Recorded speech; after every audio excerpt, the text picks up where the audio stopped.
Hello नमस्कार, जय हिंद।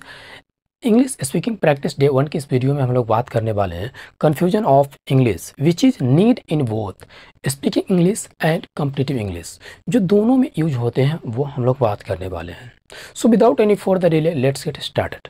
आज की इस वीडियो में मैं जो बताऊंगा, इससे पिछले क्लास में मैंने कुछ इंपॉर्टेंट पॉइंट्स आपको बता रखा है जो यहाँ भी आएंगे, तो घबराइएगा नहीं, एक्सप्लेन बढ़िया तरीक़ा से होगी। आइए, first question, what is English? English क्या है? English is an international language not a subject. English एक अंतर्राष्ट्रीय भाषा है, ना कि कोई सब्जेक्ट है। Question number 2, who is known as father of English? पूछ रहा है आपसे कि इंग्लिश के पिता कौन हैं। अक्सर आपसे पूछे जाते हैं यह सवाल। Answer, Geoffrey Chaucer is known as father of English language. Geoffrey Chaucer को इंग्लिश का पिता माना जाता है। जैसे पूछा जाता है आपसे कि who is known as father of physics, तो आप बताते हैं Newton is known as father of physics. As like next question, how many types of English? How many types of English? English कितने प्रकार के होते हैं? There are many types of English. English के अनेक प्रकार के होते हैं, like British English, American English, Australian English. सभी की प्रोनाउंसिएशन अलग अलग होती है। Next, which English is spoken in India? India में कौन सी इंग्लिश बोली जाती है? British English is spoken in India. India में ब्रिटिश इंग्लिश बोली जाती है। Next question, what is your main objective in learning English? अंग्रेजी सीखने का आपका मुख्य उद्देश्य क्या है?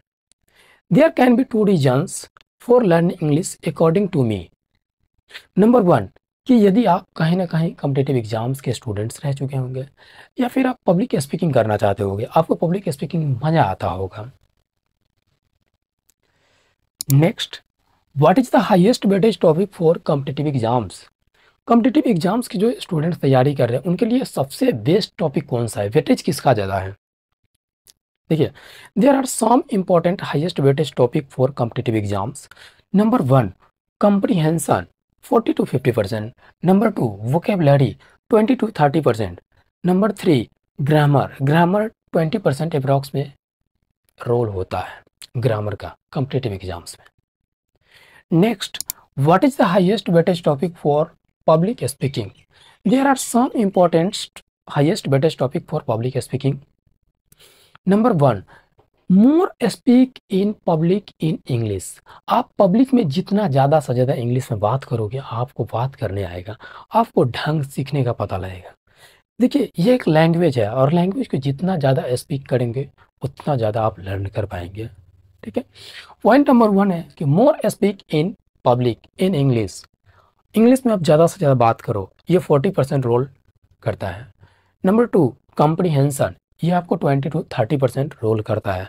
नंबर 3, वोकेबलरी आपका 15 to 20% रोल करता है। ग्रामर अप्रॉक्स 10% रोल है ग्रामर का पब्लिक स्पीकिंग कोर्स में। Next, note, if you are a students then you should the highest priority of competitive English, not a speaking English, but we shall read a common English which is used in both competitive English and speaking English. But हम लोग 5 days वैसा English पढ़ेंगे जो common होगा, competitive exams में भी आते हैं और स्पीकिंग इंग्लिश में भी आते हैं, दोनों में आते हैं, वो हम लोग सबसे पहले पढ़ेंगे 5 days। ठीक है। Next, what is subject? What is subject? देखिए, मैंने इस क्वेश्चन को अगर चाहता तो डायरेक्ट आपके सामने बोल करके बता सकता था, बट आपके सामने स्क्रीन पे ये क्वेश्चन लिखा हुआ आ रहा है जिससे आप समझ पाए बेहतर तरीके से। ठीक है, द नाउन, प्रोनाउन, जिरंड और infinitive to which is used in the main part of this sentence is called subject.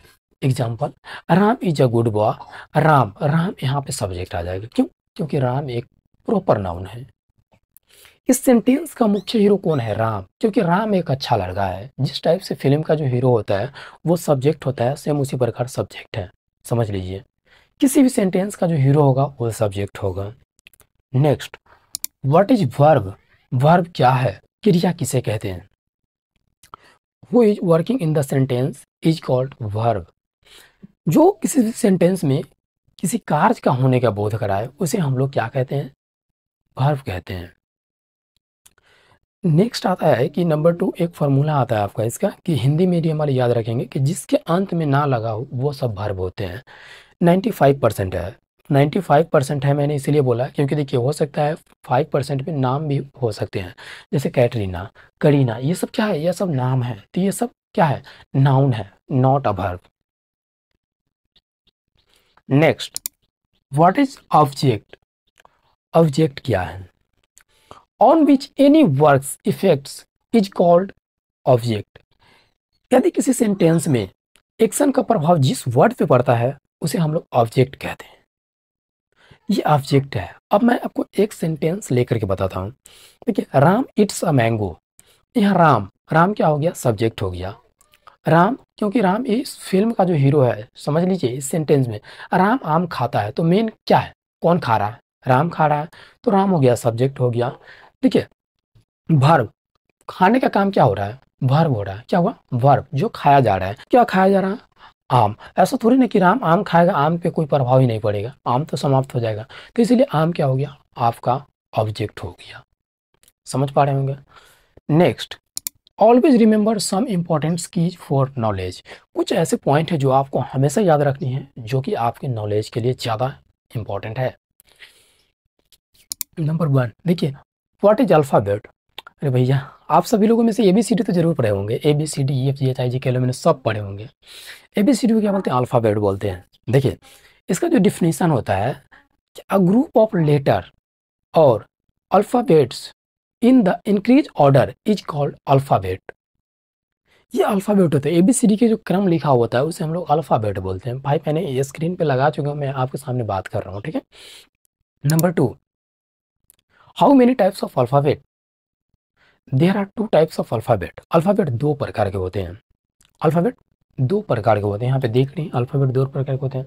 Capital letter, small letter, 2 types के होते हैं, एक कैपिटल लेटर, एक स्मॉल लेटर।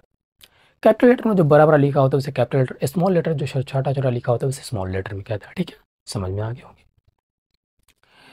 उसके बाद देखिए, किसी भी अगर इंग्लिश का निर्माण होता है, जिस टाइप से आपका घर बनाने के लिए ईंट की जरूरत होता है उस टाइप से इंग्लिश का निर्माण होता है। मैंने आपको ABCD का निर्माण बता दिया। उसके बाद देख सके अल्फ़ाबेट हो गया। अल्फ़ाबेट से क्या बनेगा? वर्ड बनेगा। वर्ड से क्या बनेगा? सेंटेंस। सेंटेंस से क्या बनेगा? क्लाउज। क्लाउज से क्या बनेगा? पैराग्राफ, पैसेज, ठीक है।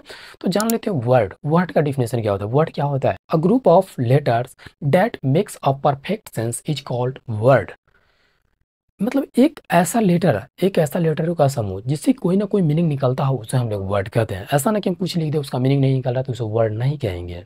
जैसे कम, गो, ये सब हो गया, वर्ड हो गया। Next, sentence, a group of word that makes a complete sense is called sentence. Sentence कहेंगे। जैसे Ram is a good boy, Mohan is a good boy, Sita is a honest girl. तो आप देख पा रहे हैं कि यहाँ पे क्या हो रहा है, सेंटेंस बन रहा है। सीता एक नाम है, इज एक आपका वर्ड हो गया, ऑनेस्ट भी वर्ड हो गया और गर्ल भी वर्ड हो गया। इन सभी को मिलाकर सेंटेंस बन गए। Next, clause. Clause, what is clause? A group of sentence that makes a perfect sense is called clause. Clause होता है जैसे if you will hard work then you will get success. अगर आप कड़ी मेहनत करोगे तो फिर सफलता आपको मिलेगी। तो आज की इस वीडियो को मैंने द एंड करता हूँ और नेक्स्ट वीडियो में हम लोग पढ़ने वाले हैं स्पीकिंग प्रैक्टिस कैसे होगी, वो हम बात करेंगे। ये थी कुछ बेसिक इंपॉर्टेंट जानकारी थी जो मैंने आपके साथ साझा किया और मैं आशा करता हूँ कि आप सभी को बढ़िया तरीके से समझ में आई होगी। मैं जानता हूँ कि देखिए, मैंने थोड़ा आगे होकर के आपके साथ बोल दिया, मैंने समझाने का प्रयास किया और इस वीडियो का जो मैंने PDF वगैरह है वो मैं सब अपलोड करवा दूंगा, ठीक है, अपने टेलीग्राम चैनल पर। आप चाहे तो वहाँ से डाउनलोड कर सकते हैं और देख सकते हैं।